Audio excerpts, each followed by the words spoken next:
তো রথযাত্রা মানে কি? রথযাত্রা মানে হচ্ছে কৃষ্ণকে দ্বারকা থেকে বৃন্দাবনে নিয়ে যাওয়ার যাত্রা। রথযাত্রা মানে কৃষ্ণকে কুরুক্ষেত্র থেকে বৃন্দাবনে নিয়ে যাওয়ার যাত্রা। সেটা কি রকম?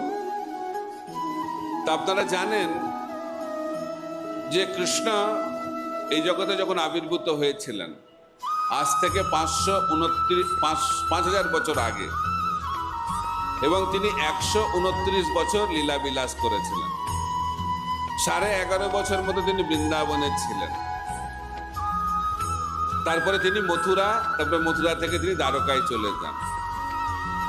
যখন কৃষ্ণ বৃন্দাবন ছেড়ে মথুরার দিকে যাচ্ছিলেন, অক্রূর রথে করে এসেছিল তাদেরকে নিয়ে যেতে। কাকে? কৃষ্ণ এবং বলরাম। এই জন্য ব্রজবাসীরা রথ যাত্রা পছন্দ করেন। ব্রজবাসীরা রথ দেখলেই কার কথা তাদের মনে হয়? অক্রূরের কথা মনে হয়। রথ দেখলে তাদের কি স্মরণ হয়? কৃষ্ণ বৃন্দাবন ছেড়ে চলে যাচ্ছে। তাই ব্রজবাসীরা রথ দেখলে অত্যন্ত দুঃখিত হয়ে পড়েন। তাই বৃন্দাবনে রথযাত্রা হয় না। তো বৃন্দাবনে যখন কৃষ্ণ লীলাবিলাস করছিলেন, তারপরে যখন মথুরায় চলে গেলেন, তখন ব্রজবাসীরা বাধা দিচ্ছিল, রথকে আটকে দিচ্ছিল। ট্রাফিক কি বলে? Road block.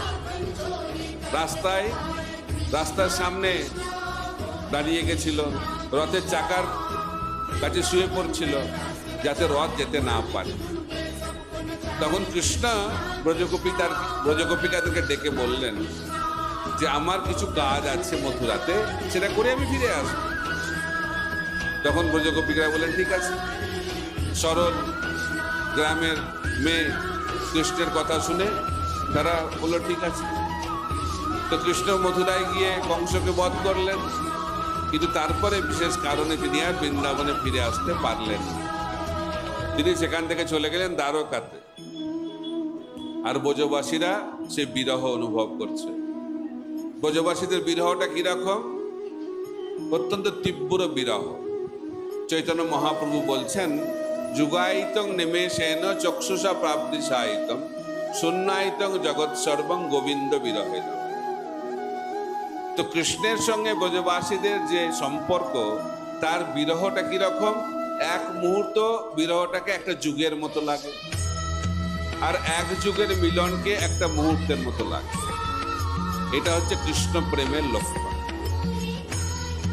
তা আমাদের কি অবস্থা আর ব্রজবাসীদের কি অবস্থা? ব্রজবাসীরা কৃষ্ণকে এক মুহূর্ত দর্শন না করতে পারলে সেই বিরহে তারা জীবন ত্যাগ করে দিতে চায়। সেরকম হচ্ছে তাদের প্রেম। তো সেই প্রেমকে এই জগতে বিতরণ করার জন্য চৈতন্য মহাপ্রভু আবির্ভূত হয়েছিলেন। দেখুন, দ্বারকা থেকে কৃষ্ণ এবং বলরাম সূর্যগ্রহণের সময় কুরুক্ষেত্রে গেছিলেন, এবং সেই সময় ব্রজের ভক্তরাও কুরুক্ষেত্রে গেছিলেন। তো সেখানে অনেক অনেক বছর পর ব্রজগোপিকাদের সঙ্গে কৃষ্ণের মিলন।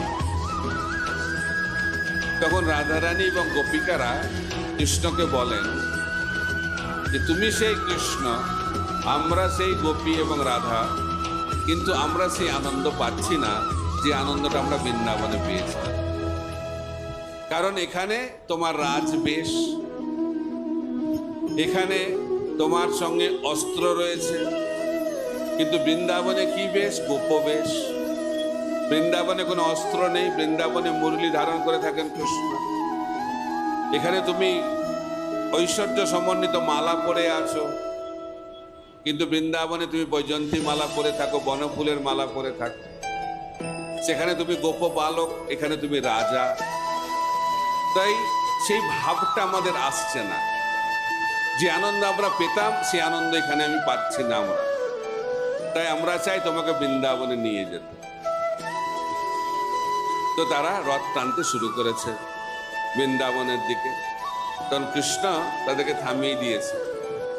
কৃষ্ণ তখন বলেছে যে আমার এখনো কিছু কাজ বাকি আছে, সেই কাজটা সম্পন্ন করার পরে আমি বৃন্দাবনে আসব। এত দূরই শ্রীমদ্ ভাগবতে ব্যাখ্যা করা হয়েছে। তার